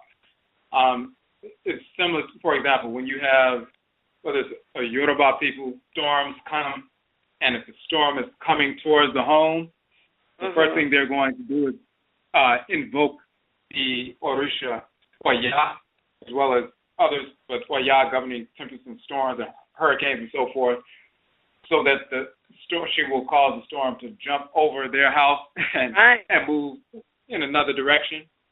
Right. That was her story. Oh, go ahead. That was her story, that the tornado, the storm would skip their house. Right. Yes. So, and the same thing in the Akan tradition, the divinity Ya, which is Oya in Yoruba, Ya of Thursday, Ya, as well as Abba, which is Wachet, the Nekabed, governing the magnetosphere of Earth, which of course affects the winds and the hurricanes and the jet stream and everything else. Utilizing those axes, because, for example, you have Ya and Abba who are connected to Yauda, Thursday, Yada, Abada, but then you have the male divinity Ya, which is Heru, which is Shango, which is Hevioso, and you see him with the double-headed axe. And you see, the thunder axe and so forth. Of course, that's where they get Thor from with the axe, the hammer, all of that. But, so when those thunderstorms would come, the axes would, they're similar to what they would call a lightning rod on a house, on a roof, to kind of ground it and so forth. It's in the same fashion. They're utilizing it as a shrine. They're taking the axe, utilizing it as a shrine. They're invoking the Abosom in reality, even if they had forgotten the name of the Abosom, but they knew what the spirit was. And they were utilizing that as a shrine to redirect the energy of the spirit that animates the hurricanes and the tempests, the tornadoes, and so forth. Wow, I'm so glad to hear that tonight, because my brother and I, we talk about this story. We talked about it not too long ago, and just to witness a living story of ancient time, of a symbolization of our people, that was like a Kodak moment in my memory as a child, her telling us that story. Absolutely. And just the fact that, once she engages in, prayer and is guided, then she goes and reaches for the axe. And as soon as she grabs it, if you were to freeze frame her, the spirit is animating her. She's holding the axe. She could be freeze framed and placed on the wall of Kamit. The spirit holding the axe. It's the divinity guiding the person with the axe. And it's the same process. They want to bring the energy of the Abosom down, just like the axe falls down, just like the, lightning falls down from the sky and the celestial bodies fall down to possess. She was engaged in the same process to, wield that energy, to redirect that energy for the preservation of the home. So that's made out for bringing that out, because that's the, once again, it's the living manifestation right here where we are. Yes, absolutely. Now, about the climbing plants, could you kind of go back briefly about that? I think that's what you said. You mentioned the climbing plants last night. Right. So briefly, because what we were doing, when you look at we were talking about the origin of the name Kamit, and the root Kam meaning blackened, talking about the burning charcoal and all of that. So when you look at the basic definition of the term Kam, you will have, black to be black, but then the symbol is the burning charcoal or the crocodile's paw or tail. Kam also means to bring to an end, to complete, to finish. But then you also see a definition of Kam meaning a vine or a creeping plant. So those are the basic definitions. So what we were showing is, of course, we show what the burning charcoal is. We show the connection to the crocodile. We show the coming to an end, what that means, completion, and so forth. But that third definition of the climbing plant, we didn't focus too much on it, but we can talk about it now. We were showing that those same three definitions for the term Kam, and when you look at a hieroglyphic dictionary, different ones, those are the basic three definitions. And then, there are different iterations of that, different variations of that, but it's still fundamentally, that's what's happening. So, in fact, let me, I'm going to get to the point where we showed that, because what we did was we published the document today and released it today. It's a 15-page document, a short document going over the information we talked about in the broadcast last night so people can follow along. But and we published it, it's online. So if you go to the video, the YouTube video, and we have the link there, and I'll put the link in the chat room as well. In fact, let me put that link in the chat room right quick, because we didn't get a chance to put it on our page yet, the website yet. We just put it out on Facebook and on the YouTube page. So we'll put it in the chat room right now. So it is Odwirafo.com /Akwamu _Gyaman _Kamit.pdf. All right. So we just put that in the chat room. Okay. And when you look on page, when you look on page, just want to make sure everybody gets that page. If you look on page 12, which is near the latter part of the document, we show the basic meaning. So you'll see Kamit, Kam meaning black, of course, talking about blackened because of the burning and so forth. It also means to end of a period, completion, finish, to bring an end to complete, and so forth. And then, of course, it's the name of the country, talking about the black soil and all of that. But then Kam also means a vine or a creeping plant. So we show those three different definitions, as well as it being the name of the country in Ancient Kamit. Then we show in Akan, Kam or Cham, meaning, burning, charcoal, black and everything else. Cham meaning to come to an end, to expire, and so forth. But then Cham also meaning a creeping plant or a vine. So the same definitions for the term Kam and Kamit are the same three definitions in the Akan language. So we wanted to prove that linguistically to show that. But with regard to the vine, it's similar to Wachet. It's similar to that cobra. So in order for the plant to rise up, what happens is it's no different than, in a sense, resurrection. manifestation of, what was in the ground, what was going on in the darkness, in the blackness, and now it comes up to the light. So that creeping plant, once it latches onto something, then it begins to spiral around and then climb and go up towards the sky and so forth. Right. Similar to a cobra that's laying flat on the ground, but then it begins to rear its head and start to rise up on its, on its body, but it begins to rise up very high and so forth. It's like that creeping plant. So that symbolism of Kam being that creeping plant, coming out of the blackness, coming out of the darkness, coming out of the fertile land and rising up like the cobra, that's the connection there. Okay. Wow, it's so very interesting, and I think for us as Black people, our culture is so authentic, and in comparison to the synthetic Western culture, because it's so full of symbolization and meaning and relevance. Madase for that information, and I will be sure to look at that document that you just put out. What did you say, yesterday or today? I think you said today. Today, in fact, this evening, late afternoon, evening, we just put it out a few hours ago. Okay. Well, Madase and Hotep. We appreciate that call. Okay.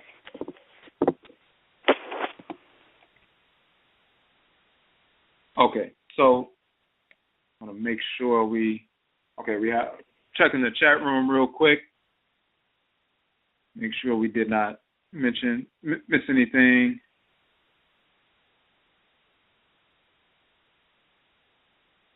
Okay, so provocation. A question asks, what is provocation versus invocation? So provocation is the form. So pro meaning to put forward. Provoke, invoke is to call from within. To provoke is like provoking someone, walking up to someone and pushing them, provoking. Invoking is calling from within. There's a center of resonance within you that you stimulate so you can call from within. Voke means to call. Invoke means to call from within. Pro means putting forward and so forth. Evoke is to call from without. So when we say evocation, the E, external, voke, call from without. So the Nanano Nsamampo, the spiritually cultivated ancestresses and ancestors, you're an individual, those are your relatives. Just like when they're physically here, they're around you, they're not inside of your body, they're outside of you, you communicate with them, and they make their transition. Of course, we're all connected, but they're still their own people. So you evoke the ancestresses and ancestors. When you talk about the Abosom, you have shrines within your body that the Abosom are connected to, so you can invoke the Abosom through the shrines within your body. So we make that technical distinction, evocation of the Nsamampo, invocation of the Abosom, but all of it is provocation, calling forward these forces in nature as well as the Nsamampo, provoking or pushing their energy for a response. All right. Okay, we just wanted to make sure we didn't miss anything else. Okay, we're going to go to another call on the phone line. Okay, Michiawo, number 4640. You had a question or a comment? Yes. Yeah, can you hear me? Oh, yes, okay. I can hear you. Thank you. I had a question about, first of all, I've really been learning a lot, and it's been such a pleasure to be more in tune due to realigning. And I'm working on the shrine stage, and I've heard about the purification of the water, in order to set up your shrine for your Okraa. And it was a stage about invoking, I think, a deity or something to come and purify the water. And so at that stage, I don't know exactly how to do it or which way to go on finding out what deity would purify that water before I put it over my head and over to, in order to prepare for a ritual. So that's one of the first questions I have. Okay, so in the process, what the caller is talking about, we have in one of the publications talking about the Okraa soul washing ritual in the Akan tradition. There's a means by which people, wash their crowd, which is washing the head, spiritually washing the head. And the various traditions have a means by which you wash your head to clear, just like you clear off the physical debris from your head so it can be clean. You utilize water and pray into the water, engage in ritual processes to charge the water up so you can pull the negative energy off your spiritual head so you can be more clear, more focused, get rid of distractions, mental distractions, negative energy, and so forth, so you can be clear and focused. In the Akan tradition, it is the Patrick-land divinity, that their river that we would typically go to wash in, to cleanse ourselves and so forth. If we couldn't get to that river, we would have a basin on the shrine that's filled with water, representative of the water of that divinity. So when we pray to that divinity, their energy takes up residence in that water to charge it up. So when we cleanse our head, we're using charged up water to cleanse the head. If you do not know yet what Patrick-land divinity is, you can simply call on your Ka itself. The Ka itself is a divinity. That's you're washing your head anyway. Okay. You can call on your Ka when you communicate with your ancestresses and ancestors at your ancestral shrine. Part of that process is them showing you and confirming for you what your ethnic group is. And it varies for different people. Some people they find out sooner, some people they find out later. But just the fact that you're engaged in that communication, sitting with them on a regular basis, tuning everything else out and focusing, you're going to get information, a lot of information that you need. Some things you may think you don't need right now, and they're flooding you with, and you're like, well, no, I don't want to learn about that. I'm trying to figure out what my clan is. They may need to be giving you some more urgent information about family members or about health or about, situations that are unfolding in your life that you don't see yet. So it depends on the person. Some people get certain things, bits of information quicker than others. It just depends. But they're going to give you what you need to get when you need to get it, and they will confirm it for you. So you can learn from the Nsama for what clan you're from, depending, and it's on their time, of course.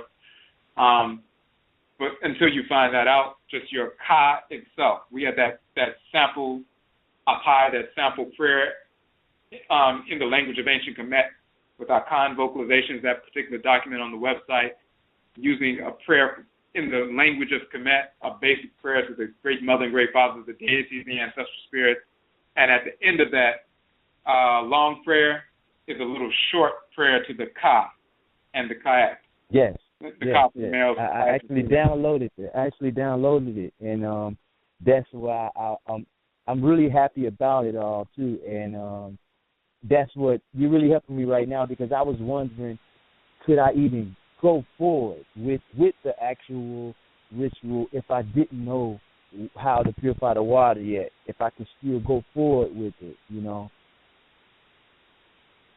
Right. And then you confirming that I could still go forward with it without knowing exactly, would it be just getting clean water and meditating about it? Exactly, because the thing is, you're connected to your Patrick-land divinity just by virtue of the fact that you're alive and living in the world. Now, just because you don't know the name of the divinity yet, or they may have put you in position to come across it and you didn't recognize that's what was happening, so you probably have seen it already and didn't even realize at the time that they would let you know what was what. But just by virtue of the fact that you're alive, your Patrick-land divinity is there and knows what you're trying to do. Just like your ancestresses and ancestors are there, they know what you're trying to do. So as long as you are open and receptive to them, you can move forward with that basic prayer, and they will give you that information in the process. Thank you. May I say I'll save the other questions for another time, and I really appreciate it. Okay, and I say that we appreciate the call. You can also you can send us an email on Facebook or the regular email address if you need some more details. Thank you. I will. Okay. Hey, and I'm from Chicago, brother. So,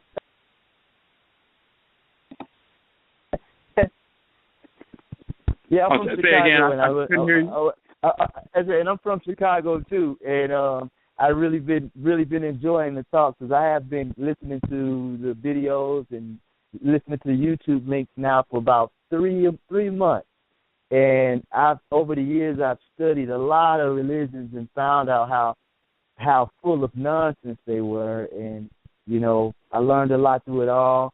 Been detached from a lot of family members who chose to want to hold on to the false stuff, and it's really been a beautiful thing to get in tune, to be along the lines of getting in tune and letting go all I want to really share that and say that, I wanted to make it to that festival, but at the time I couldn't. I wasn't able to, but I still was able to get the sense of what was going on to some degree, Okay, well, we're going to actually we're going to do something in Chicago as soon as we can. So we'll be, updating everybody on the site and Facebook and everything once we have something confirmed. But we are going to do something in Chicago, so we'll definitely be having updates on that. All right. Okay. Gracias. And as we go through, we have about 15 minutes left. So in regards to that, the brother brought up some good information. And also, when we talked about we are going to do something in Chicago, coming up next week we'll be in Alabama on November 7th. Montgomery, Alabama. You'll see the information on the site, on the Facebook and event notifications and all of that. On November 15th, which is actually a Sunday, we will be in Washington, D.C., having our event, Cocoa Ball Movement, based on our book, Cocoa Ball, Dissexuality, Homosexuality was Never Accepted in Ancient Kemet. So in that book, we show the relevant texts from Ancient Kemet, where we properly translate those texts, because the whites and their offspring have tried to utilize a handful of texts out of thousands to try to prove that dissexuality, homosexuality was part of our ancient culture, which of course it was not and is not and will never will be ancient, present, or future because of sexual deviance and perversity. So we go into detail about that in the book, but we also have, that's the name of the book is Cocoa Ball. But we will also engage on the broadcast that we did. We did a broadcast where we dissected the book, but we also had the Cocoa Ball Movement broadcast talking about eradicating dissexuality, homosexuality from the Akwamu community through ancestral religion. So we're going to expand on that as well. Part of that movement, this is the first workshop of many in different cities. All of our workshops, whenever we have them, of course, we do not charge an admissions fee for our presentation. So it's a private event, but it's free and open to the Akwamu community and our community only, of course. So you can come for free, of course. But what we're going to also do is give out a free copy of the soft cover version of the Cocoa Ball book to everyone who attends. At all of our events, we engage that same process. So we've given away over 500 soft cover versions of our books at different events, and we're going to keep that process going. Number one, we just do that, period, with the help of the community. But number two, because this is the Cocoa Ball movement, Cocoa Ball means warning, so this is a movement. So at these different workshops, we seek to give away as many copies of the Cocoa Ball book as possible, because we recognize that every Black person, male, female, young, old, and so forth, needs a copy of this book proving the divine prohibition against dissexuality, homosexuality, and ancient Kemet, the nature of proper sexual activity, but the text from ancient Kemet going into detail about the cosmology so our people can be grounded in who we really are. So when they get confronted in schools and through the media and songs and government and pseudo-religious institutions and all these various social media, Twitter and Facebook and everything else, constantly being bombarded with this idiocy of the acceptance of dissexuality, homosexuality, which is actually a war being waged against our people will be grounded in the truth, and they can crush and destroy all of that and reverse the process. It's one thing to talk about war that's being waged against our people. It's another thing to show our people not only can they be grounded in cosmological truth and reality, the spiritual foundation of that truth, but these perverse behaviors can be reversed. And when people engage their own direct blood ancestresses and ancestors who are spiritually cultivated, they will remove those perverse desires from them that are really superimposition upon the people from those who molested them, tortured them, and so forth, as well as those discarnate spirits of relatives and non-relatives who were criminals as well. And those discarnate spirits will whisper in the ears of children, put pressure and push and provoke the spirits of the adults as they're operating throughout the course of every day, planting thoughts in their head, directing them, distracting them, trying to push them towards the same sex and pull them away from the opposite sex. And all of a sudden people are feeling repulsion for the opposite sex and a pull towards the same sex and so forth, and they know it's something unusual, something perverse. They don't know what's happening, and most of our people go to some therapist or go to some pastor, some nonsense, and then they tell them that this is natural and you should be feeling it all along. It's just a criminal, perverse, discarnate spirit that can be removed easily and ritually, and those pseudo desires, which were really never there in the first place, are neutralized instantaneously. Through ancestral religion, we have the capacity to eradicate this sexuality, homosexuality from the Aakhuamuman community, and we will, and are already in the process of doing that. So we have solutions in our culture. We're not just talking about issues, but we have solutions to reverse what the crackers are doing. The crackers will never stop doing what they're doing until we make them extinct. But in that, at the same time, we must reverse and destroy and neutralize what they're doing. So they're going full speed ahead. We don't just sit back and accept what they say, complain about it, and protest about it. We reverse that perversity. They're trying to turn our people into dissexuals and so forth. We can reverse that process, and people can do that on their own. They can get this information. The book online, of course, is free. They can download that information. The videos are on the website for free as well. They don't need any counseling or anything like that. They can go directly to their ancestors and transform themselves overnight. So we have solutions. Part of that process, of course, is to get this book out to as many of our people as possible, to give away thousands of copies of the book to our people. So if you would like to assist in that effort, we have a GoFundMe campaign for the Kokopo movement. You can also make a donation on our regular webpage. Any donation of $15 or more will give you the option of receiving one or more of our 17 softcover books. Whichever ones you would like, just let us know when you make the donation. Therefore, it's not just a donation you're giving.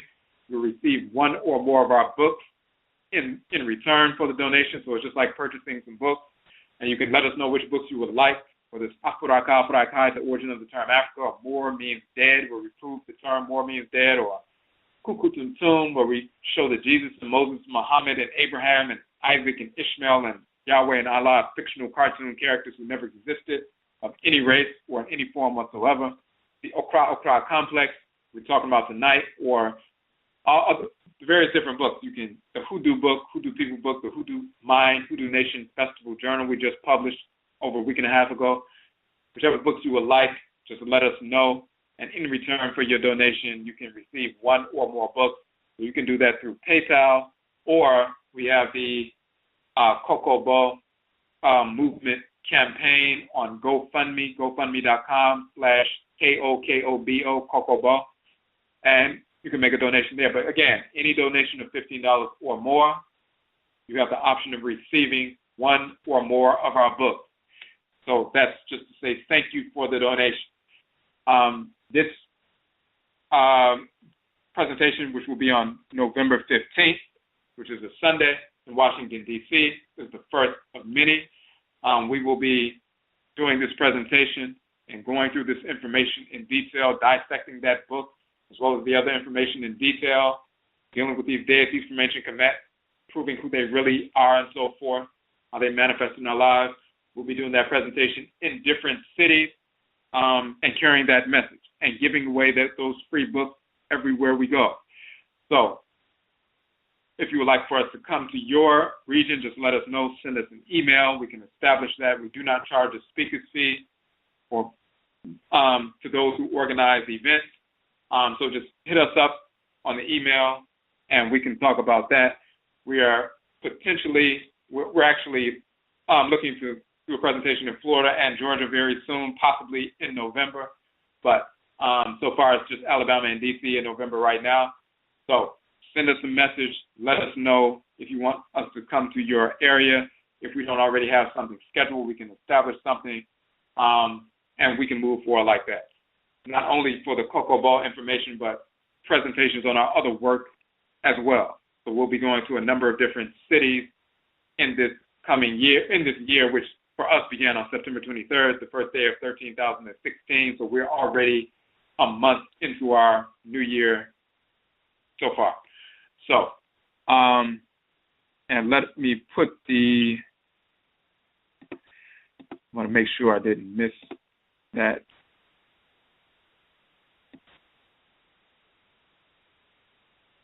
Okay, so I'll put the link. Actually, if you just go to the publications page, on the publications page, you'll see the link to these different things. You'll see of course, you can make book purchases. Any purchase of one or more of our books assists us as well in the free book giveaways to the community, because the more books people purchase, then we can set aside a few funds to, print out some free books and then give those away. So every time somebody purchases 10 books, something like that, then we can set aside a couple of funds and maybe get an extra book or two, set them aside, and the more people who purchase books, we can start developing that inventory so we can give them away. And as we said, we've given away over 500 in different cities across the country. So, and we want to keep that going. So we put the link, when you look on the NHOMA page, the publications page, you'll see the books, but then you also see a link to the PayPal donation button. And you can, make the donation there and just let us know during the donation, which book or books you would like to receive in return for your donation. Okay, we're going to go back to the phone line. Before we go to the phone line, there's 7 minutes left in the broadcast online. If you want to listen beyond 11:30, you have 6 minutes to call in, because if you're just listening online, it will cut off in 6 minutes, but the people who are on the phone line will still be able to hear. So the phone line number is 657-383-0635, 657-383-0635. So you have about 5 minutes and 40 seconds to call in.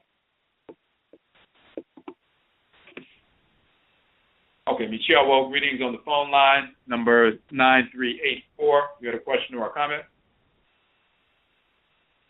Yes, my name is Yahuda, and I attended the Hoodoo Festival in D.C. this month. That is where we met. First of all, I want to thank you for purifying this landmass over here, using what I just deem as the truth. Because of how the hoodoo and voodoo traditions have been represented over here, I have stayed far away from it, though even I have had personal callings toward these two expressions of Afro-Akan spirituality. For whatever reason, it was never something I dwelled on, but I was one of the minds over here that, was under the influence of the so-called esoteric and occult.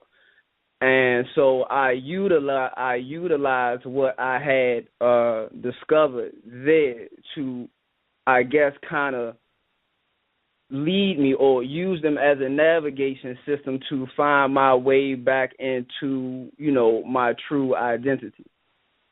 So, throughout this process, I don't know what it is because, like I said, I just know that I was visited by ancestors, and they had a talk with me, and they showed me something, and I really didn't know what it was about.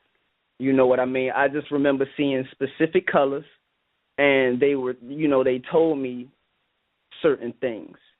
And so when I found myself in your festival, it all began to make sense because, like, before I came to the festival and I would, go to, approach Hoodoo, or like they have some foolishness on Facebook called Hoodoo Bible Study.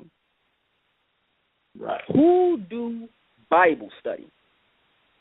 Any Afro-Akan spirituality that is linked to the Holy Bible is not Afro-Akan spirituality, and it's not because I have a hoodoo mind. I just know goddamn well better. So I will not accept that from these, and they're brainwashed because, being over here growing up in America is not their fault. They're brainwashed. You know what I mean? And they, you have these vampires that are leeching off the energy of my ancestors and my people. So whoever this Allah, this Yahweh is, I will speak the language to their people, and then once I have them, I will slaughter these lambs. That is how I feel. This Jesus, this whoever, this lamb, this his slaughter, like I represent that aversion. I represent the spirit that has come to slaughter him. It is not right. And it is because of these, these people who are confusing Afro-Akan spirituality with this Eurocentric foolishness that it is the reason why it is taking my people so long to recognize who they really are. But see, I was guided by something else. You know what I mean? Right. And when I sat in there, I know what I am because I know what my mother was, and you spoke on that. And a lot of people don't know that. I only know that not from a book, but from my experience and my experience with others. And when I sat in that room, I know what I felt enter my body. It is inside of me now. And it's like it sits at bay even while I am speaking. And it is enraged. It has not come peacefully at all. It is disgusting with a lot of things that go on here in America. Every time I see a black neck that brandishes a crucifix, it disgusts me. And it reminds me that I have an enemy that must die. I am in pain, Kwesi. A lot of it. I understand. In fact, I remember us connecting near the end of the festival. Yeah. In fact, I gave you a call, but it went to voicemail. It was a couple of days after the festival, so I'll hit you up on the email as well.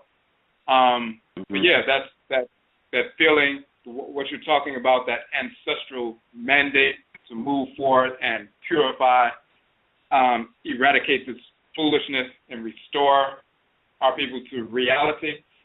That urge, that mandate, that fire, our people are feeling that. And people, sometimes they would suppress it because they didn't have anybody around them who were, involved in the same process, or they were conditioned to believe that it's something wrong to go that alone, on your own, which is nothing wrong with going on your own, going alone, because sometimes people have that particular path. Other times people just need to go forward, establish something, and then other people will see that it's viable, and they'll start following their inner urges and direction from there to Mako as well.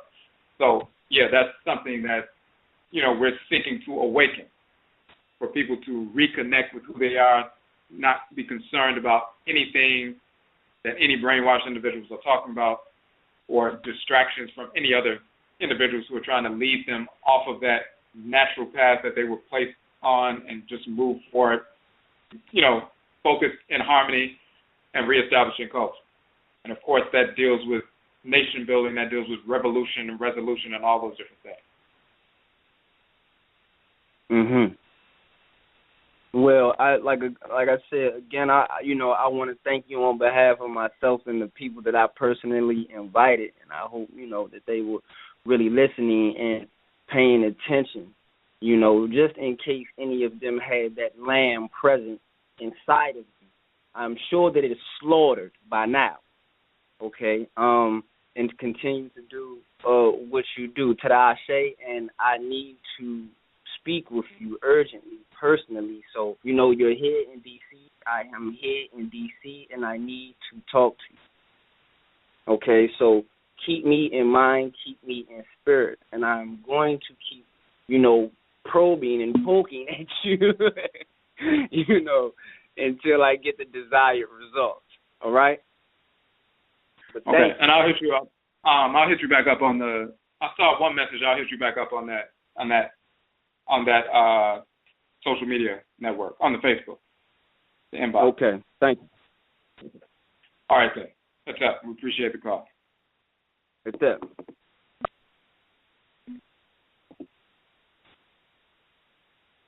Okay, so that and people are, wherever we go, no matter what city we've gone to, as well as the people we've connected with outside of this country, we're all, as Akwamu people, connected to our ancestresses and ancestors who are connected to Ancient Kamit, as well as West, Central, South, North, East, Akwamu, and so forth. So we're connected by blood. We, for example, we posted some information where we talked about you have 2 parents, 4 grandparents, 8 great-grandparents, and you go back 30 generations, you have over 2 billion great-great-great-great-grandparents in your direct blood circle. And that shows that we are all connected as Akwamu people, even blood-wise, even though there's distinct connections, we're connected blood-wise. When we're connected blood-wise, that means we're also connected to ancestresses and ancestors. And those same Nsamanfo direct us towards divine order, the embrace of order and the rejection of disorder. Our ancestral culture is the divine acceptance or love of order and the divine hate of disorder. Divine love, law, and divine hate are the 2 halves of divine order. So we have that natural inclination to embrace those thoughts, intentions, actions, entities that are in harmony with order, and to reject, repel, eradicate, exterminate those thoughts, intentions, actions, and entities that are out of harmony with order. So that's manifesting in our people in various ways wherever we are. And now people are starting to actually embrace that natural ancestral mandate and that pull from their Okraa, their soul, their divine consciousness, that which is written within our Okraa, our divine function that is written within us, the Nkra, the specific function we're executing creation. It pulls us towards thoughts, intentions, and actions and disinclines us from others. And when we go against that natural pull, that's the only time we have problems. When we align ourselves with that pull of the Krawa, then we begin to realign ourselves with order and open the way for other possibilities, which are set in place already for us to embrace if we move in harmony with divine order. So this is something that's happening wherever our people are in the world. We're awakening, and it's not just, something abstract. It's not like some foolishness. It's not messianic nationalism. Not justice or else, some nonsense like that. We're talking about reality. Our actual blood ancestors and ancestors who defeated the white snarl spring on this soil are reincarnating as well as guiding us right now. And our people are experiencing that. All right. Actually, it's past 11:30, so we're going to end it here. But we just want to say, Yedase, we thank you for tuning in to the show. Once again, we are going to have brief a short note, a short document detailing the information we talked about tonight with regard to Ntoro, the axis, the splitting, the representation of the axes and the shrines of the deities in Akan culture, which is the same connection to the axes associated with deities in Kemet, and the divinities being possessed and carrying an axe or a hunting stick in the form of an axe in Akan culture, representing that same medutu or hieroglyph of the deity with the axe in front of them or holding the axe and so forth.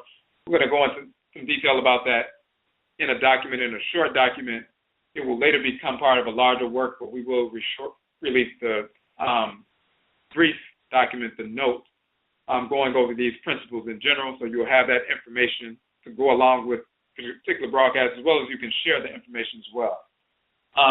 When you look at this information, as well as the information from last night, you will find that because we're talking about this from the context of a living culture, this information is the first time it's been published or released or uncovered today. So from this point, from yesterday and today, when we get this information, begin to share it and study it, you'll find that people will start to incorporate it later because they will be able to study it and verify it and so forth. But until we released it, it wasn't out. Until we released the information about Kemet and the specific association in connection with the deity and in connection, for example, in Akan culture and so forth, people didn't have that understanding yet because a lot of our people are not studying cosmology. They're just looking at language and coming up with theories and things like that and don't understand the connection between the crocodile, the connection between the black earth rising to the surface of the water and so forth and breaking through the surface, the black charcoal, the fire within, temperament, the brown-skinned people with black undertones, the brown-skinned people with red undertones, the Kametu and Desharu and so forth. They don't have that understanding yet because they've been following along with the whites and their offspring. When we reject the whites and their offspring and their false approaches to acquiring data, then we can embrace reality. We can embrace our ancestral culture fully, and we can easily probe into these things and get the correct answers and the proof of those, correct answers. If we continue to follow the whites and offspring, which we will not, our people are waking up from that, of course, but those who have continued to do so, they continue to promote misinformation on a regular basis. Some of those individuals you'll even find will latch on to this information to operate as though they've been teaching it all along. But the reality is when you get this information, share it, incorporate it, share with other individuals so they can verify it and incorporate it in their lives as well. We begin to, destroy and neutralize all of this misinformation coming from the whites and their offspring, as well as those in our community who have been following along with the methods of the whites and their offspring. So, Yedase, we thank you for tuning in. Again, you can hit us up on Facebook, Kwesi Akan on Facebook, as well as Odwirafo, Odwirafo on Twitter, Instagram, and YouTube. Subscribe to us on YouTube and Twitter and Instagram and so forth so you can get the updates of any new video that comes out or any new publication document that comes out, as well as any event that is coming up. Again, we'll be in Alabama on November 7th, Washington, D.C., November 15th. We are working on a date possibly for Florida and Atlanta later in November. If you would like us to schedule something in your region, simply send us an email and we can establish something and we can, get that moved. So, Yedase, we thank you for tuning in, and Yebeshi Abio, we will meet again.